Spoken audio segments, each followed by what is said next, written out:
പുതിയ അർത്ഥം ഉണ്ടായൊരു ഫീലാണ് എനിക്ക്. അതിന് നീ വല്ല LIC പോളിസി എടുത്തോ?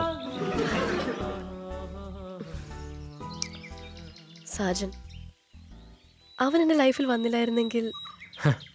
അതാ ഞാനും ആലോചിക്കുന്നത്. അല്ല, സാജൻ നിന്റെ ലൈഫിൽ വന്നില്ലായിരുന്നെങ്കിൽ നീ ഇത്ര മാറില്ലായിരുന്നല്ലോ. അല്ല, നമ്മളുടെ ഗ്യാങ്ങിൽ ഇപ്പോൾ എല്ലാവരും സെറ്റിലായില്ലേ? ടോണി പിന്നെ ഫുൾ ടൈം എൻഗേജ്ഡ് ആണ്. നിനക്കും സെറ്റിൽ ആവണ്ടേ? റോയ്ച്ചനും ടോണിക്ക് ഒരുപാട് കാശുണ്ട്, കോഫി ഷോപ്പ് ഉണ്ട്, സമ്പാദിക്കുന്ന അച്ഛനും അമ്മയുണ്ട്. സാറയുടെ സ്വന്തം പോലെയാ കോഫി ഷോപ്പ്.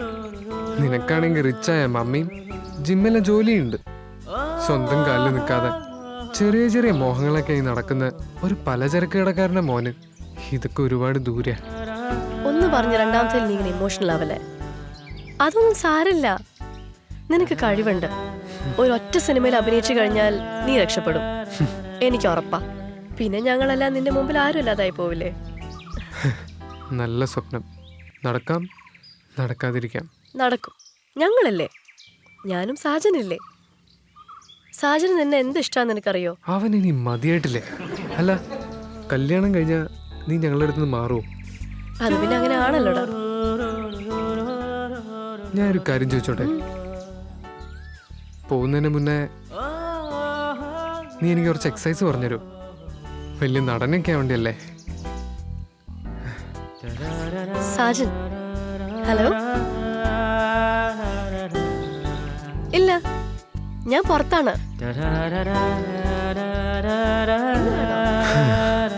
സാറാ, അതെനിക്ക് പറയാൻ പറ്റുമെന്ന് തോന്നുന്നില്ല. സോറി. ആ സാജൻ, അവൻ സീൻ അടിച്ച് കലക്കുക. കുറേ ക്യാഷ് ഉണ്ടായിരുന്നെങ്കിൽ. ആ കാശ് ഉണ്ടായതിൽ എന്താ? ആ കാശ് മുഴുവൻ കുറെ റീചാർജും ചെയ്യും, കുറെ ഗേൾസ് വരെ ചുറ്റിക്കറങ്ങുമായിരുന്നു. അത്രയല്ലേ ഉള്ളൂ. ഡെയിലി ഓരോ കെട്ടുമായിട്ട് അങ്ങ് ഇറങ്ങിയാൽ മതിയായിരുന്നു. അപ്പൊ ലോകത്തിലെ ഏറ്റവും വലിയ പണക്കാരൻ എങ്ങനെയായിരിക്കില്ലേ ജീവിക്കുന്നുണ്ടാവാ? 50 രൂപയുടെ മീൽസ് 5000 രൂപയ്ക്ക് കഴിച്ചിട്ട് 500 രൂപ ടിപ്സ് കൊടുക്കും. പിന്നെ ഓരോ ദിവസം ഓരോ രാജ്യത്തായിരിക്കും. ആരെ ലോകത്തിലെ ഏറ്റവും വലിയ പണക്കാരൻ? അയാളുടെ മോളായി ജനിച്ചാ മതിയായിരുന്നു. ബിൽഗേറ്റ്സ് അല്ലേ ലോകത്തെ ഏറ്റവും വലിയ പണക്കാരൻ? പത്രം വായിച്ചിട്ട് കുറച്ചായി തോന്നുന്നു. ഏകദേശം ഒരു 10 മണിക്കൂർ കഴിഞ്ഞു. എന്നിട്ട് ഈ കാലഘട്ടത്തിലെ കാര്യങ്ങളൊന്നുമല്ലോ പറയുന്നത്. എന്നാ നീ പറയടാ. എന്നാ കേട്ടോ, വാരൻ ബുഫറ്റ്. അയ്യേ, തെറ്റി. അപ്പൊ നീ പറയടാ, തെറ്റിയോ കൊല്ലിഞ്ഞ. Carlos slim ഹേലു. അങ്ങനെ ഒരാളുടെ പേര് കേട്ടിട്ടുകൂടിയില്ല. നീ കേൾക്കാത്തതിന് ഞാനെന്താക്കാനാ? ഇവനേതോ കുണ്ടാത്തവന്റെ പേരാ പറയുന്നത്. ഞാൻ പറഞ്ഞു തന്നെ ശരി, വാരൻ ബുഫറ്റ് തന്നെയാ ലോകത്തിലെ ഏറ്റവും വലിയ പണക്കാരൻ. അതെ, എനിക്ക് ആകെ അറിയാവുന്നൊരു ജനറൽ നോളജാ. കാർലോസ് സ്ലിം ഹേലു തന്നെയാ ലോകത്തിലെ ഏറ്റവും വലിയ പണക്കാരൻ. Don't like. എന്നാ വെക്കട പറ്റ്. ആനന്ദേ, വേണ്ടടാ. വെക്കട പറ്റ്. എടാ ആനന്ദേ, വേണ്ട കേട്ടോ, പറയുന്ന പേടിയാണല്ലേ. വെക്കട പറ്റ്. എന്നാ ശരി, എന്താ പറ്റ്? ജയിക്കുന്നവൻ തോക്കുന്നവന്റെ കർണക്കുറ്റി നോക്കി 10 അടി അടിക്കണം. എന്താ, ധൈര്യമുണ്ടോ? ഉണ്ട്. 10 എണ്ണം വേണ്ട, ഒരെണ്ണം മതി. അതിന് 10 എണ്ണം ഒരുമിച്ച് അടിച്ചു തീർക്കുന്നു വേണ്ട. പതിയെ പതിയെ സൗകര്യം പോലെ കൊടുത്തു തീർത്താ മതി. ആനന്ദേ, വേണ്ട മോനെ. ടോണിയോട് വേണ്ട നിന്റെ കളി. വിട്ടേക്ക്. ഞാനൊരാണാ, ഇങ്ങനെ പേടിച്ചാ പറ്റുമോ? ശരി, ബെറ്റ് ബെറ്റ്. റോയ്ച്ച, എന്താ കറന്റ്ലി വേൾഡ് റിച്ചസ്റ്റ് പേഴ്സൺ ആരാ? ഒരു മിനിറ്റ്.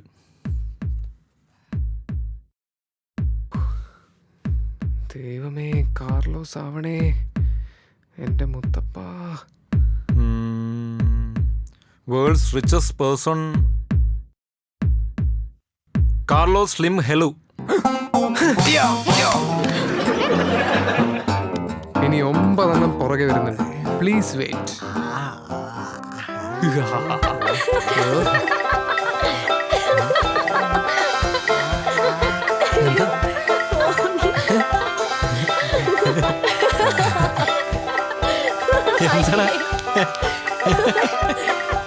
എന്താ എന്താണ്